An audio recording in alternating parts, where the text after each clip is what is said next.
Mind care Bangla, mindset for a happier you. মানুষ কি আপনাকে ব্যবহার করে? তাহলে এই 5টা কাজ এড়িয়ে চলুন। নিজে স্যাক্রিফাইস করবেন না। আপনি ভাবছেন যে স্যাক্রিফাইস করলে আপনি সকলের চোখের মণি হয়ে থাকবেন, কিন্তু বিষয়টা তা নয়। মানুষ ভাববে এ খুব সহজলভ্য। 2. না বলতে শিখুন।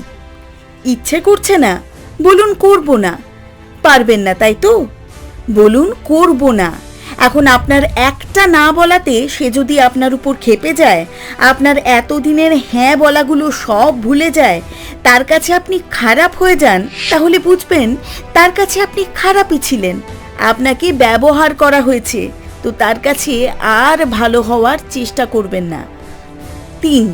কারোর মিষ্টি কথায় ভুলবেন না। সে আপনাকে খুব অপমান করলো, ঝামেলা করলো, পরে বলল, আরে তুমি তো নিজের লোক, কাছের লোক, তোমাকে তো বলতেই পারি, তোমাকে তো ভীষণ ভালোবাসি। এই রকম মানুষদের এড়িয়ে চলুন। 4. বারবার কাউকে মাফ করবেন না।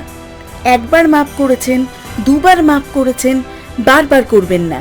কারণ অন্যায় করাটা তার একটা নেশা, তার একটা অভ্যাস। এই সরি বলাটাও তার একটা ছোটখাটো অভ্যাস। সে বদলাবে না, তাকে আপনি বদলাতে পারবেনও না। 5. আপনি মানুষের উপকার করতে পছন্দ করেন, কিন্তু কার? যার প্রয়োজন তার তো উপকার করছেনই। কিন্তু আপনার এই গুণটাকে হাতিয়ার করবে যারা আপনাকে ম্যানিপুলেট করবে, তারা। তাই সতর্ক থাকুন। সুতরাং নিজেকে একটু চিনুন, নিজের বাউন্ডারি তৈরি করুন, নিজের কাজ নিয়ে ভাবুন, মানুষ চিনতে শিখুন।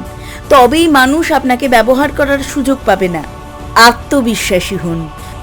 যদি এই টিপসগুলো আপনার ভালো লেগে থাকে, তাহলে এই ভিডিওটি লাইক করুন এবং বন্ধুদের সাথে শেয়ার করুন। আপনার মতামত কমেন্ট করে জানান। আর এমন আরও ইনফরমেটিভ ভিডিও পেতে চ্যানেলটি সাবস্ক্রাইব করুন। ধন্যবাদ।